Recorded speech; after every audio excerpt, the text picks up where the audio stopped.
हमारा आज का टॉपिक है Coulomb's law in vector form.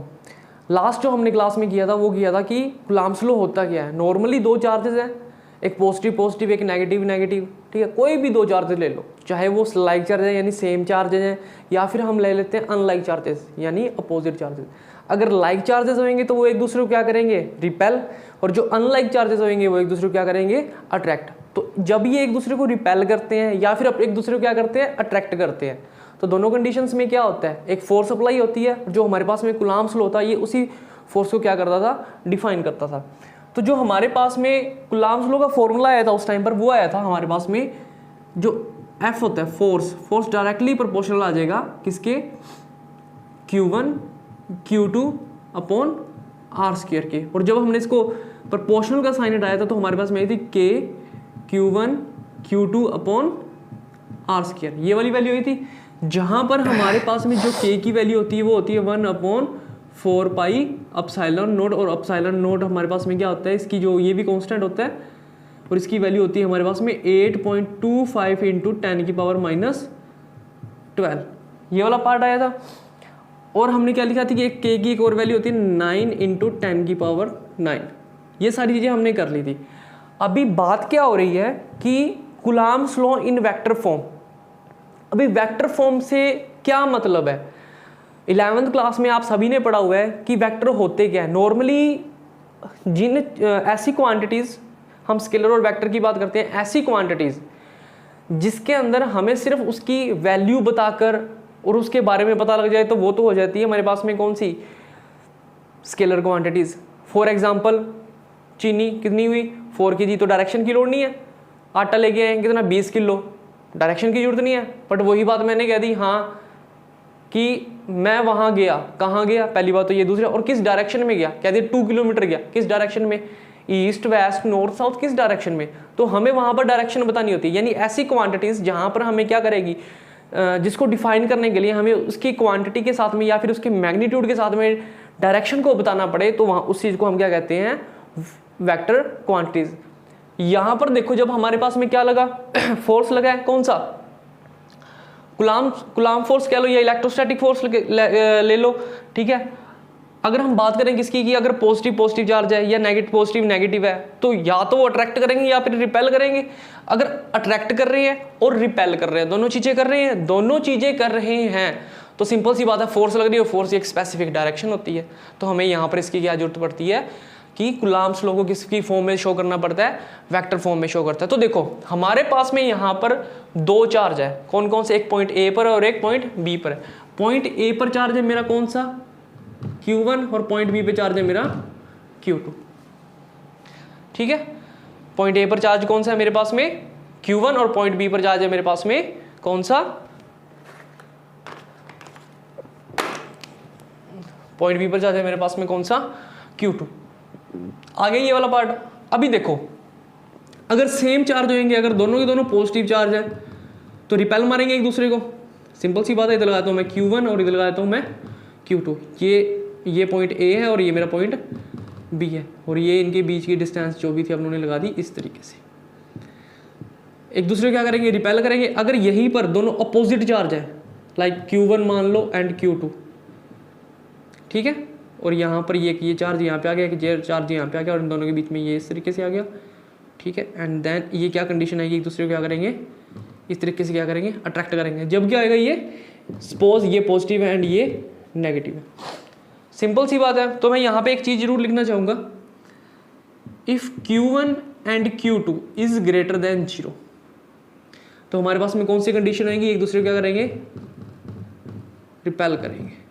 और यहाँ पर Q1 and Q2 less than 0 है, तो ये एक दूसरे को क्या करेंगे, अट्रैक्ट करेंगे।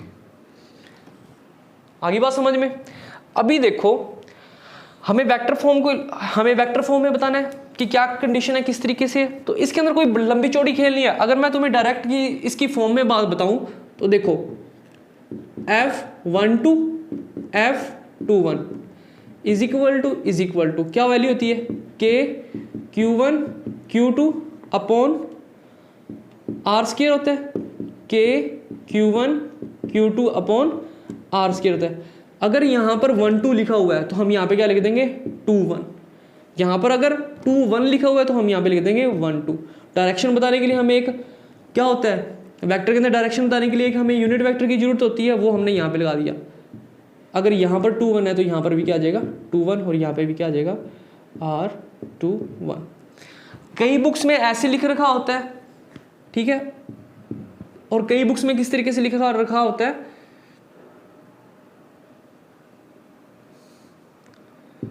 K Q1 Q2 अपॉन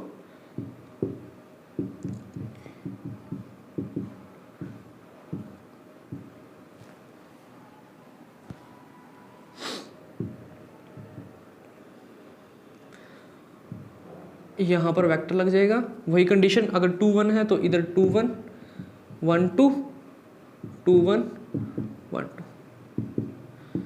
चाहे आप इसको लिख लो चाहे आप इसको लिख लो, दोनों के दोनों क्या होंगे एकदम सही है, गलत कोई नहीं है, ठीक है। अभी कहोगे सर ये फर्क कहाँ पर आया है, ये चीज़ कहाँ से आई है, चलो इसको थोड़ा सा एक्सप्लेन कर देते हैं कि ये वाला जो पार्ट है और ये वाला पार्ट है ये एकदम सही क्यों है या किस तरीके से सही है। तो देखो इसको मिटाओ,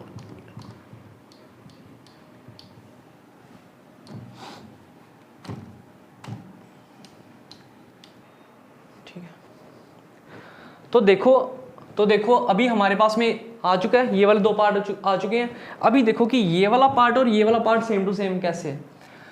हम नॉर्मली जानते हैं कि जब भी हम किसी भी वेक्टर को क्या करना डिनोट करते हैं तो उसके अंदर दो चीज़ें होती है, एक तो होता है उसका मैग्नीट्यूड और एक होता है उसकी डायरेक्शन। ए कैप किसको शो करता है, यूनिट वेक्टर होता है, किसको शो करता है, डायरेक्शन को। अगर मैं यहाँ से और क्या लिखते होते हैं इसको, और लिख देते हो अपने इस वाले पार्ट को ऐसे ए और ए कैप की फॉर्म में लिख देते हैं, हो गया।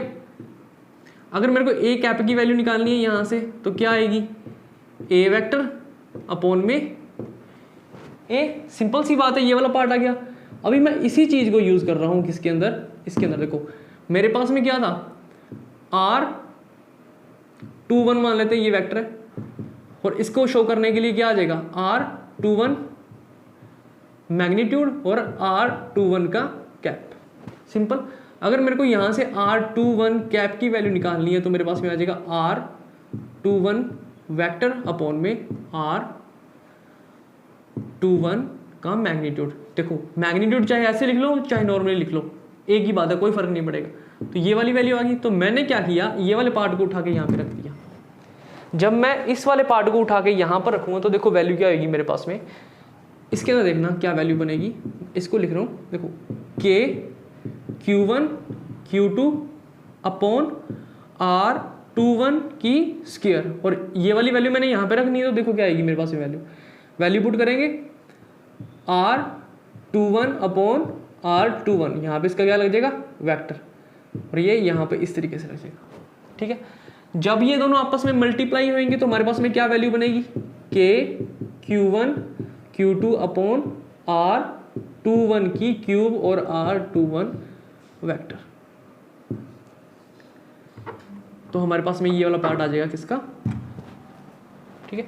बुक्स में हर एक बुक में अलग तरीके से लिखा हुआ है। नॉर्मली जब अपनी बात करेंगे कि हमें वेक्टर फाइंड आउट करना है, ठीक है, कई बार यहाँ पे लिख देते हैं जैसे कि हमें किसकी वैल्यू निकालनी है, R21 की वैल्यू निकालनी है, तो हम इसको कई बार लिख देते हैं R2 माइनस R1 की फॉर्म में लिख देते हैं। और किस तरीके से लिख देते हैं इसको हम चलो देख लेते हैं किस मेथड से। एक तो ये वाला हो गया, ठीक है, दो तरीके से आ गया। और किस तरीके से लिख सकते हैं तो देखो, अभी मैं इसको मिटा रहा हूं।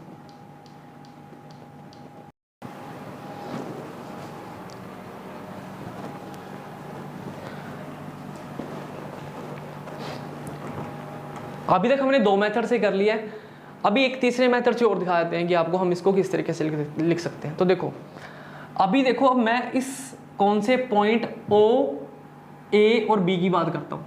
पॉइंट अगर मैं इसको नॉर्मली बनाऊँ किसी डायरेक्शन में तो देखो ये पॉइंट O है, ये पॉइंट क्या आ जाएगा B, और ये पॉइंट मेरे पास में क्या आ जाएगा A।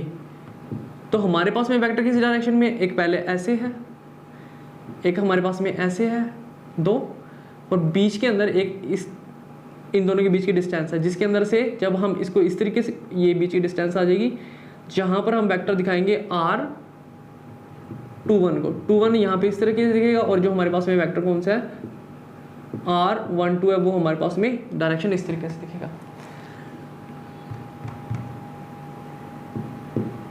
R2 और R1 vector, same to same वही डायग्राम बनाया है। तो हमारे पास में फॉर्मूला क्या था, K is equal to K Q1 Q2 upon R। अगर इधर सॉरी ये F आएगा, इधर 1 2 है तो इधर 2 1 होएगा, एंड R 2 1, कैप लगाना है अपने को इधर, ठीक है। एंड देन यहां पर हमारे पास में क्या लगती है, स्क्वायर, ठीक है।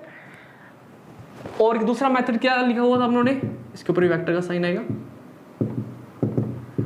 K Q1 Q2 upon R21 की क्या आ जाएगी यहाँ पे, एक तो क्यूब, और R21 का यहाँ पे क्या लग जाएगा, वेक्टर। आगे बात समझ में। अभी देखो अपने इसको और किस मेथड से लिख सकते हैं, करें। R21 किस डायरेक्शन में है, यहां से इस डायरेक्शन में है। अभी देखो सिर्फ इस चीज को कंसीडर करना कि हम यहां से पहले यहां पे गए हैं एंड यहां से ऊपर की तरफ गए हैं, ठीक है। अकॉर्डिंग टू हमारे पास में क्या होता है, क्या चीज है, हमारे पास में वेक्टर सम रूल होता है डिस्प्लेसमेंट फाइंड आउट करने के लिए। तो देखो जब मेरे को किसकी वैल्यू निकालनी है, R1 वेक्टर की वैल्यू निकालनी है, R1 की वैल्यू किसकी इक्वल होगी, R2 प्लस R, और जब हम यहां से ऊपर की ओर जा रहे हैं,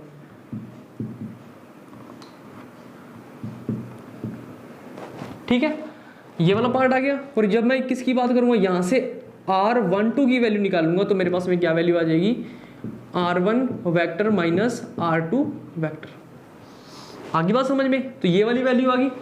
तो यहां पर भी हमारे पास में कहां पे R12 लिखा हुआ है, R12 लिखा हुआ है, उसको हम रिप्लेस कर देंगे R1 माइनस R2 से। अगर मेरे पास में क्या लिखा हुआ है, R21 लिखा हुआ है, तो मैं उसको रिप्लेस कर दूंगा R2 माइनस R1 से। सिमिलरली इसी प्रोसेस से चलते हुए हम इस तरफ आ जाएंगे, ठीक है। ये वाला पार्ट देखो आ गया। तो यानी कि मैं R21 को किससे रिप्लेस कर सकता हूँ, इससे कर सकता हूँ। अभी मेरे पास में क्या है, एक मैग्नीट्यूड की फॉर्म भी आएगी, ठीक है। इसको हम किसके अंदर लिख देंगे, मैग्नीट्यूड की फॉर्म में भी सेम टू सेम ऐसे लिख देंगे। तो देखो जब मैं इसको लिखूंगा तो मेरे पास में क्या वैल्यू बनेगी, F12 is equal to K Q1 Q2 upon, देखो दोनों का डिफरेंस लगाएंगे तो क्या आ जाएगा, R2 minus R1 whole cube, और इधर आ जाएगा मेरे पास में R2 माइनस R1 का क्या आ जाएगा, ऊपर की तरफ क्या आ जाएगा, वेक्टर आ जाएगा। कई बार हमें बुक्स में इस फॉर्म में भी लिखा होता है।